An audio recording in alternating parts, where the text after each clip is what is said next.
Hello and welcome to the Play and Game Reviews. I'm Daniel and today I'll be showing you the skill and puzzle game Labyrinth by Giulio D'Ambrosio, and I already started it. You see, well, it's really plain here. In the starting screen you have your different options with a play button, tips and about.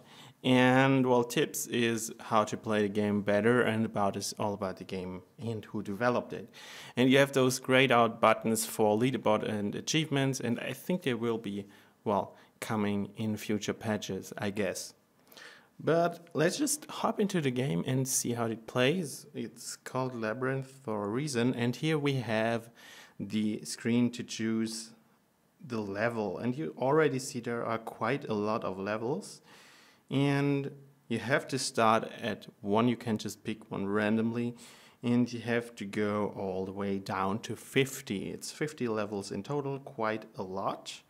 Let's just start with the first one, and here we have the game. And you see me already playing, and I'm moving this ball along this maze. And yeah, it's a game about mazes. I mean, it's called Labyrinth for a reason, and it's a tilting game. This means it uses the gyroscope in your smartphone or your tablet to, well, simulate inclination of the board here, and to simulate, well, where the blue ball, you see it rolling here, where it would go if it was a real playing board. And I have to, well, get it to the finishing point, and level 1 completed in 45 seconds. And here's the next level, quite a bit larger. And you see here I have to navigate the ball by rolling it in the right direction by tilting, and tilting is the main feature of this game here. And you see me doing it here, and it might seem to be quite easy, but trust me, it's not. I played it a lot for testing purposes, and that's why I know what to do right from the start here. And okay, let's go here. And you see, the more coins we collect, the more points we get at the end.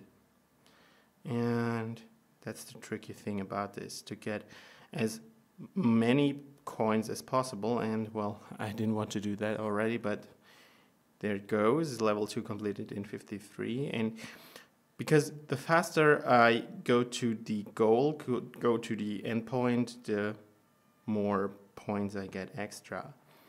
But the faster I go, the fewer coins I can collect. And here's another feature, well, you need to use to get all the points. And you see me touching this wall here, and then I just can tap this magic wand up there, and it disappears. And you've seen already, there are the magic wands. They are all over the map. You can collect them. And you have your number up there. I have only one left. And you can use them to, well, get through walls. Okay, this was kind of unexpected here. And level 3 completed. And yet, let's talk a bit about the graphics. I mean, it's quite straightforward. It's really minimalistic here.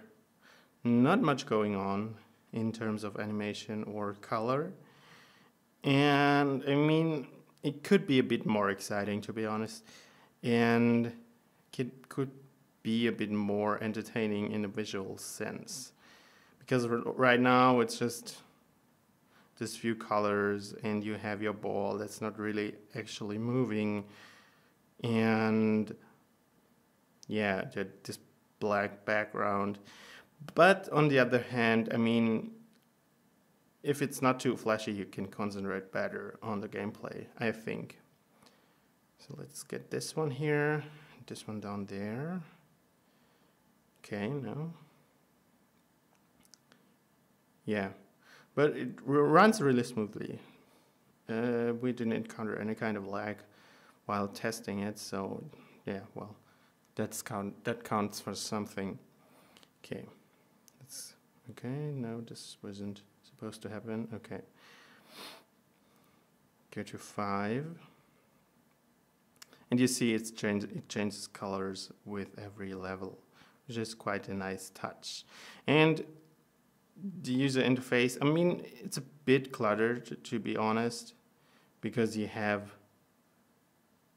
your wand up there, you have a level, you have your scores, your time, your bonus, and you have this minimap, which you really need because the levels, the mazes get quite big after a while, and you never see the whole maze on one screen.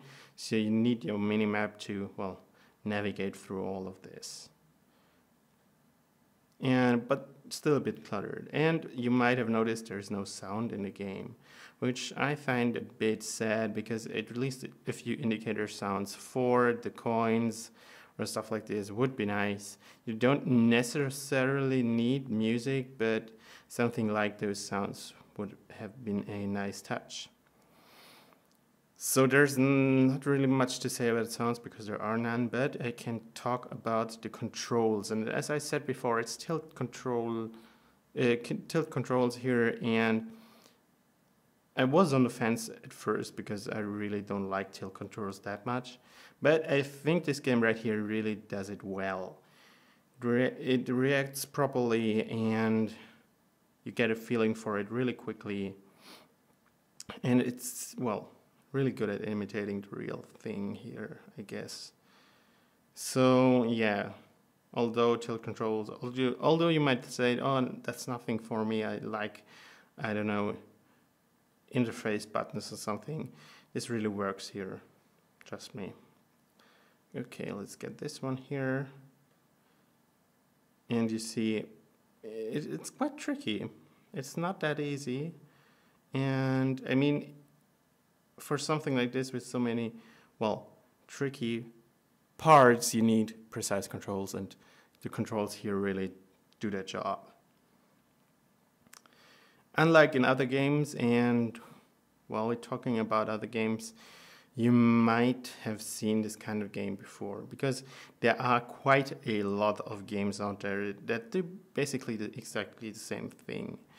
And not only on the Play stores, but there is, or there always have been, well, real life examples of this. Little playing things with a silver balls in them.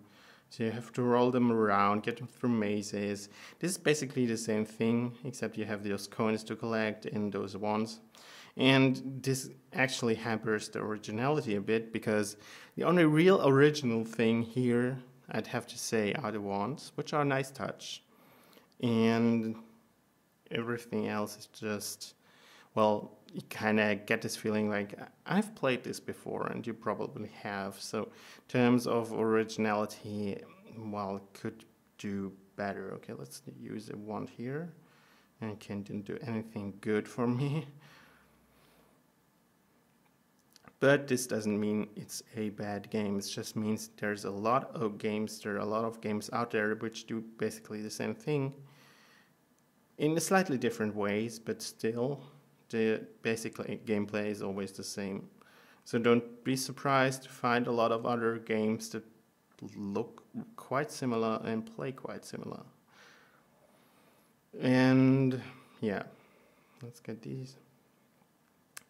And in terms of replay value, I mean, you already saw the levels. There are quite a lot of them, 50 in total. And this takes some time to play all through 50 levels. I mean, you really need to invest some time for this, because it's nothing you do like, I don't know, in one sitting.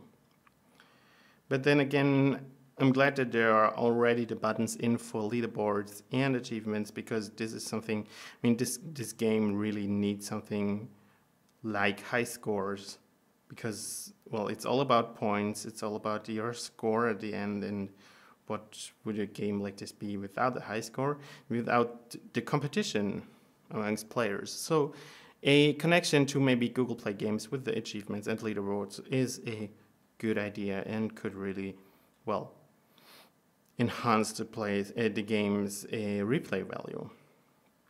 Besides that, I'd have to say there isn't that much that really makes me want to replay it again. And parts because, well, there could be a bit more stuff going on, a few more interesting things going on. Because right now it kind of looks a bit barren, to be honest.